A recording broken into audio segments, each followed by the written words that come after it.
শুভ সকাল বন্ধুরা, সকলে কেমন আছো? আশা করব অনেক ভালো আছো। আমি সুকৃতি নতুন একটা ভিডিওতে তোমাদের সকলকে জানাই অনেক ভালোবাসা। খুব সকাল সকাল উঠেছি, আর এখান দিয়ে যাচ্ছিল ট্রেন, সেটাই তোমাদেরকে দেখাচ্ছিলাম। আর দেখো, ওপরের সূর্য একদম আমার ঘরের সামনেই চলে এসেছে। যাই হোক, সকলকে আবার জানাই নতুন দিনের অনেক অনেক শুভেচ্ছা।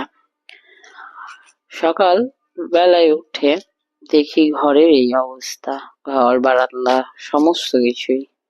কেননা আমার একটা ছোট্ট পুতুল আছে, সে সারাদিন এদিককার জিনিস ওদিকে, ওদিককার জিনিস এদিকে করে বেড়ায়। আর ওর পিছনে ঘুরতে ঘুরতে আমার কখন যে দিনের শুরু হয় আর কখন যে রাত্রি শেষ হয় বুঝতেই পারি না।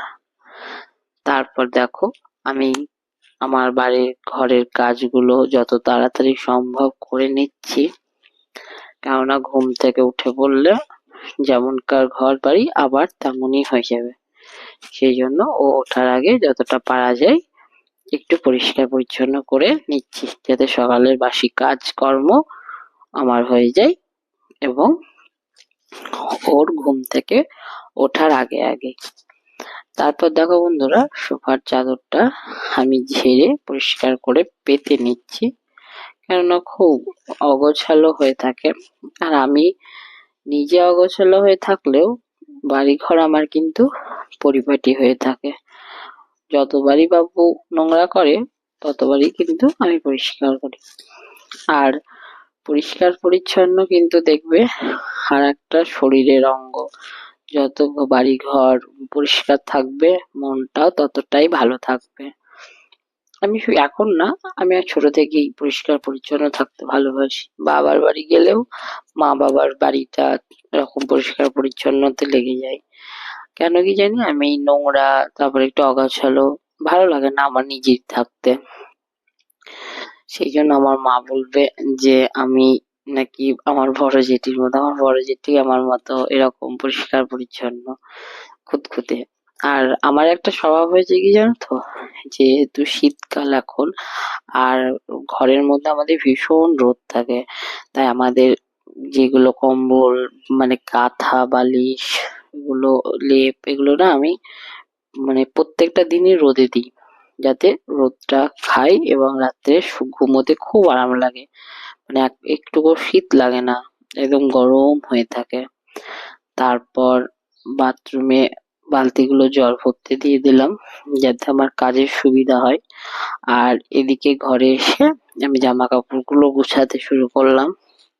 একদম কি বললাম, রাত্রে কালকে খুব শরীরটা খারাপ করছিল বলে কিছু করতে পারিনি, নাহলে রাত্রেই কাজগুলো সেরে রাখতাম। তারপর একে একে এই ঘর ও ঘর সব পরিষ্কার করে এবার ঝাড় মোছা দেব, কেননা বেলা হচ্ছে, কাজ তাড়াতাড়ি। আচ্ছা বন্ধুরা, তোমাদের মন খারাপ হলে তোমরা কি করো? আমাকে অবশ্যই কমেন্ট করে জানিও। আর আমার মন খারাপ হলে আমি কিন্তু একটা জায়গাতেই যাই, জানো তো, সেটা হচ্ছে আমার আমার ঘরে একটা ছোট্ট বাগানের মতো করেছি, যাতে অনেক রকম গাছ লাগিয়েছি এবং তাদের পরিচর্যা করে আমার কিন্তু মন ভালো হয়ে যায়। সত্যি কথা, কিন্তু গাছ দেখবে মানুষের মন ভালো করার ওষুধ এক প্রকার। অনেক রকম খিটমিট হচ্ছে মনটা, দেখবে গাছের কাছে যাবে, ফুলের কাছে যাবে, দেখবে মন অটোমেটিক ভালো হয়ে যাবে। আমার কিন্তু এই জিনিসটা খুব হয়। কেন কি বলি, সামনে আমাদের সবাই হয়তো জানো, অনেকের এসএলএসটি এক্সাম হয়ে গেছে। তো 11-12 এরও ফল প্রকাশ হয়ে গেছে। সেখানে এত পরিমাণে কাট আপ করেছে যে আমাদের ফ্রেশার বন্ধুরা কেউই সেখানে সুযোগ পায়নি। তো সেখানে আমিও ব্যতিক্রম ছিলাম না, আমিও সুযোগ পাইনি। নাম্বার খারাপ আসেনি, ভালো এসেছে। কিন্তু মানে নর্মালি হলে কি হতো, যে সেখানে আমি অনায়াসেই চান্স পেয়ে যেতাম। কিন্তু যেহেতু এখন খুব কম্পিটিটিভ এক্সাম, তো সেই জন্য চান্সটা হয়নি। খুব মনটা খারাপ, জানি না 9-10 কি হবে, তাই নিজেকে খুব কষ্ট করে সামলাচ্ছি। তো সেই সামলাতে সামলাতে মন তো কোনো সময় ভালো নেই, সেই জন্য তোমাদেরকে বললাম এই টিপস, এক প্রকার টিপস বলতে পারো, যে গাছ ফুল এসব থাকলে বাড়িতে দেখবে তাদের সঙ্গে একটু থাকবে, দেখবে মনটা অনেকটাই ভালো হয়ে যাবে এবং আনন্দ পাবে। আমার ক্ষেত্রে এটাই হয়েছে, যখন মন খুব খারাপ করছে বা একটা চিন্তা করছি যে ভবিষ্যৎ নিয়ে, তখন ওই গাছের কাছেই যাচ্ছি আর মনটাকে ভালো করার চেষ্টা করছি। তারপর যখন দেখি যে গাছের পাতাগুলো ধরো একটা করে ঝরে যাচ্ছে, আবার নতুন করে গাছের পাতা হচ্ছে, তৈরি হচ্ছে, ফুল হচ্ছে নানা রকমের, তখন তো আমরা আমাদের জীবনটাকে এইভাবেই ভাবতে পারি। এইভাবে ভাবার চেষ্টা করছি আরো কিছু, যে একটা পরীক্ষা হয়ে গেছে তা কি হয়েছে, সেখানে ভালো আশা করেছিলাম হয়নি, আবার হবে, চেষ্টা করব আবার, যাতে নতুন করে যেমন গাছের পাতা জন্মে দেয়, দিয়ে সোনার মতো চকচক করে, সেরকম আমি আমার ভবিষ্যৎটাকে তৈরি করব ভেবেছি। আর এইভাবেই কিন্তু আমাদের দিনগুলো কাটাচ্ছে। তারপর যে বললাম, আমার এগুলো একদম এত প্রিয় যে আমি যদি একদিন ভাত না খেয়েও থাকি, কিন্তু আমি আমার গাছ ছেড়ে থাকতে পারি না। কি জানি এদেরকে আমি এত ভালোবেসে ফেলেছি, মানে যে এক একটা গাছের পাতা, এক একটা ফুল, মানে আমার কাছে অনেক প্রিয়, অনেক। তারপর দেখো ঠাকুর ঘরটা আমি কিন্তু মুছে নিলাম। কি বলতো, লাঠি দিয়েই মোছা হয় বেশিরভাগ দিনই, কিন্তু দেখছি তো লাঠি দিয়ে মুছে না, নোংরা ঠিক শুকিয়ে যাওয়ার পর না কিরকম ধুলো ধুলো কাদা কাদা মনে হচ্ছে, সেই জন্য হাতে করে ঘরগুলো মুছে নিলাম, যাতে আর ওই জিনিসটা না হয়। আর এদিকে এই বাসনের র্যাকটাও বার করেছি, জানো তো বন্ধুরা, মানে ওই যে একটা কথাই বললাম যে নোংরা হলে না আমি ঠিক পছন্দ হয় না আমার, তাই আমি একটা একটা করে কাজ এক এক দিনে গুটিয়ে নিই।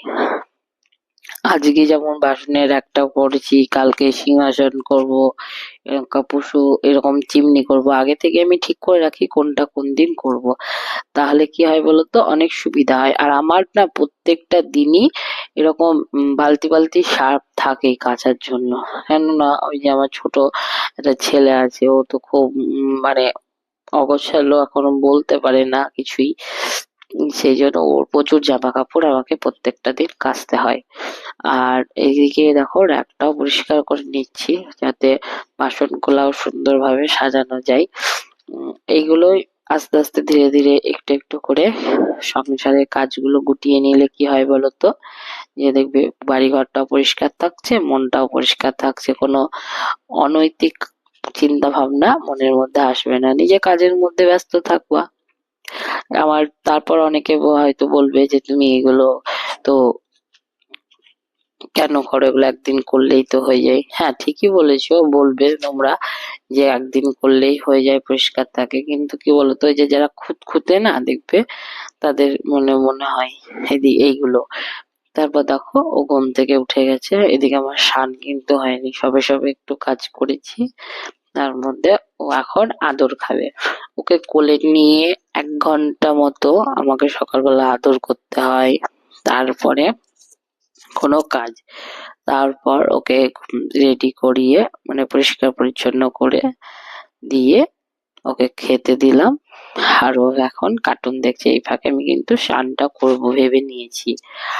আর দেখো এইদিকে আমার স্নান করাও হয়ে গেছে, শীতের দিন তো একটু স্নান করতে মানে কেমন কেমন লাগে, কিন্তু কি করব, স্নান তো করতেই হবে, কাজকর্ম করেছি, পুজো করব। আর আমার নিত্যদিনের সমস্ত কাজের মধ্যে পুজো করা কিন্তু খুব প্রিয় এবং খুব ভালো কাজ বলতে বলি আমি নিজেকে।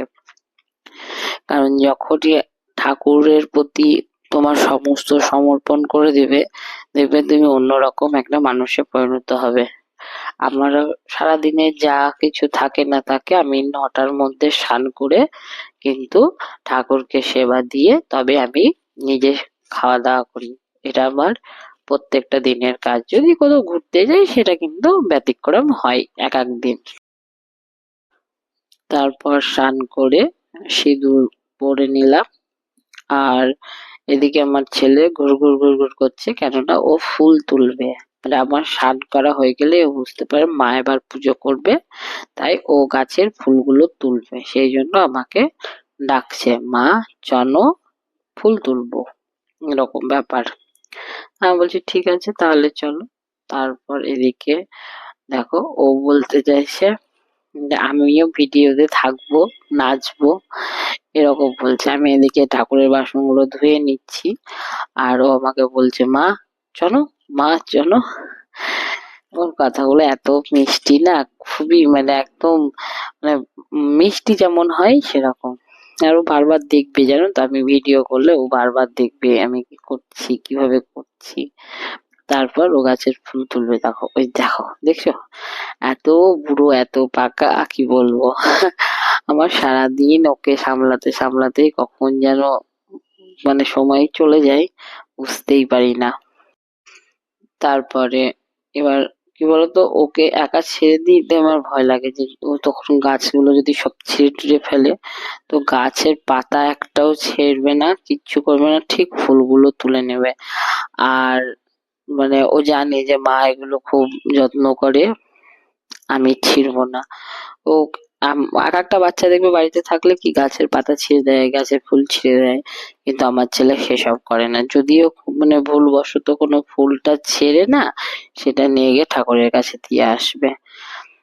তারপর ও ঠাকুরের ফুলগুলো তুলে নিয়ে দেখো ঠাকুর ঘরে ঠিক রেখে আসবে। এই জিনিসগুলো না ও দেখে দেখে শিখে গেছে আমার কাছ থেকে। এগুলো ভালো গুণ না খারাপ গুণ জানি না, তবে ও কিন্তু শিখে গেছে। আর আমি আমার দুই দিকের বারান্দায় যতটা পরিমাণে পেরেছি গাছ লাগিয়ে রেখেছি, যাতে আমার কি বলতো পুজোটাও হয়ে যায়, অথচ গাছের সঙ্গে সম্পর্কটাও আমার ভালো থাকে। তারপর এদিকে এলাম। এবার আমার ছেলে কিন্তু প্রত্যেকদিন আমার সঙ্গে পুজো করতে বসে, দেখে আমি কিভাবে পুজো করি। ও কিন্তু মানে প্রায় অর্ধেক কাজটা শিখে গেছে পুজো করা। আমি যদি ধরো ছেড়েও দিই ওকে না করতে, ও ঠিক ঠিক কাজ করে দেবে। তারপর এদিকে পুজো সেরে একদম রান্নাঘরে চলে আসলাম। তোমরা তো দেখলে আমি রান্নাঘরটা পরিষ্কার করেছিলাম সকালবেলায়। তারপর মানে ফ্রিজ খুলে এবার দুধটা বার করে জাল দেবো। আর এদিকে ছোলা, আমন্ড, এই বাদামগুলো ভিজিয়ে রেখেছি, সেগুলো খাওয়া দাওয়া করব। আমার ছেলে কিন্তু চা খেতে ভীষণ ভালোবাসে। ও মা চা, মানে দুধের থেকে চা বেশি। আমি যদি ওকে বলি এটা চা, মানে দুধ দিয়ে যদি বলি এটা চা তুমি খাও, ও বলবে, মানে ও বুঝতে পারবে যেটা চা না, এটা সাদা কালার আর চায়ের রং লাল কালার হয়, এটা ও বোঝে। মানে আমার থেকে ও বেশি চালাক। তারপর আর আমি মানে সকালবেলায় কিছু না করে, কিছু খাই না খাই, আমার দুটো চা মুড়ি লাগবেই। আর এটা যে ও শিখে গেছে মা চা খাবো, ব্যাস ওকে সামান্য পরিমাণে একটু চা দিই, আর দুটো বিস্কুটও খাই, চা বিস্কুটটা খাই।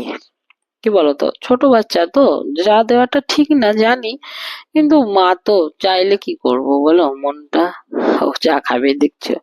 এবার সোজা কিন্তু গিয়ে যেখানে সেখানে বসবে না, ঠিক আমি রোদের সব পেতে দেবো যেখানে, ও সেখানে গিয়ে বসবে। আর আমি যদি না পেতে দিই, ও নিজে নিজে সব পাতবে, দিয়ে বসবে। আর এই যে আমাদের এই ঘরটাতে তো ভীষণ পরিমাণে রোদ থাকে সকালবেলাটা, সেই জন্য আমরা কিন্তু এই ঘরটাতে বসে সময়টা কাটাই। তারপর দেখলে তো আমার সমস্ত কাজকর্ম সেরে উঠতে মোটামুটি 10টা বেজে গেছিল সকালবেলার দিকে। তো এখানে সবজি দিয়ে ডালিয়া দিয়ে একটা খিচুড়ি বানিয়েছিলাম, যেটা আমরা সবাই মিলে খেয়েছি। এর মধ্যে বড় স্কুল থেকে ফিরে আসবে, সেই জন্য বেশি দেরি করলাম না, খিচুড়িটা বসিয়ে দিলাম। আর ওইদিকে আমি একটু চা মুড়ি খেয়ে নিচ্ছি, যাতে আমি কাজের জন্য আবার মানে শক্তি পাই, এটাই হচ্ছে কথা। এইদিকে দেখো সকালবেলাকার জামা কাপড়গুলো কেচে মেলে দিচ্ছি, নাহলে রোদটা চলে গেলে তখন আবার শুকোবে না। শীতকাল যেহেতু বেশি কোনো সময় থাকে না। আর সকালে আমার একটা জিনিস সুবিধা হয় কি, আমাদের এই ঘরে মানে একদম সকালবেলায় রোদ উঠে যায়, একদম বিকেলের দিকে রোদ যায়, মানে সারাটা দিন ঘরটাতে আমাদের রোদ থাকে। এটাতে আমার খুব সুবিধা হয়, মানে ছাদের মতো আমি কিন্তু ঘরটাতে কাজ করতে পারি। তারপর দেখো এখানে কিন্তু ওই 11টার দিকে আমরা সবাই আবার খেতে বসেছি, মানে সকালের খাবার দিয়ে খাওয়া দাওয়া করে ওরা, মানে ওর পাপা এসেছে আর ওর পাপার সঙ্গে ও, পাপা ওই যে এর কাজগুলো করছে, আর এদিকে আমি কিন্তু আমার ঘরের একটা সাজিয়ে নিয়েছি। তারপর ওকে যেই বলেছি স্নান করাবো চল, ও কিন্তু এইভাবে শুয়ে পড়েছে, মানে ও স্নান করতেই চায় না। মানে আর ঠান্ডার জন্য স্নান করতে ওর ইচ্ছা করে না।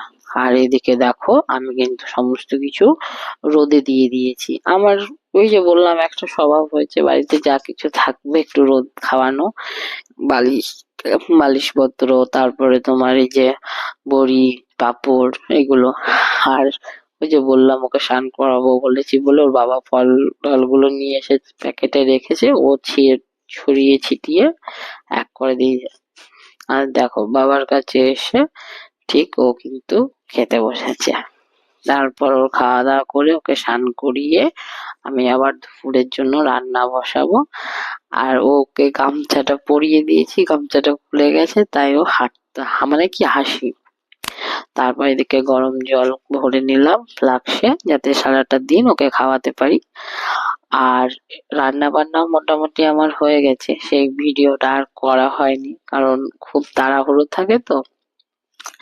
এদিকে দুপুরবেলা হয়ে এসেছে, আমার ভিডিওটা একটু বড় হয়ে গেছে, তোমরা ধৈর্য ধরে একটু দেখো, তাহলে দেখবে সত্যি ভালো লাগবে। আর একটা শীতের দিনে কি করে একটা মেয়ে এত কাজকর্ম করে আবার নিজের পড়াশোনার প্রতি ফোকাস হয়, সেটাই তোমাদের একটা দেখাবো। আর যেহেতু শনিবার ছিল, মানে এই ভিডিওটা আমি একটা শনিবারে শুট করেছিলাম, সেই জন্য সমস্ত কিছুই আমার নিরামিষ হয়েছে। সেখানে ছিল ডাল, আলু সিদ্ধ, কলা ভাজা আর আলু ঝিঙে পোস্ত, এই ছিল মা সেদিনকার রান্না। আর ছিল পাঁপড় ভাজা, আমার ছেলে কিন্তু পাঁপড় খেতে খুব ভালোবাসে তো। আর নিরামিষ হলে কি বলতো, একটু চাটনি, একটু পাঁপড় ভাজা এগুলো হলে খেতে ভালো লাগে। তো চলো আমরা খাওয়া দাওয়া করে নিলাম, করে নিয়ে বিকেলের দিকে লেপটা রোদে দিয়েছিলাম, তো কভার পরাতে হবে সেই জন্য পেতে রেখেছি।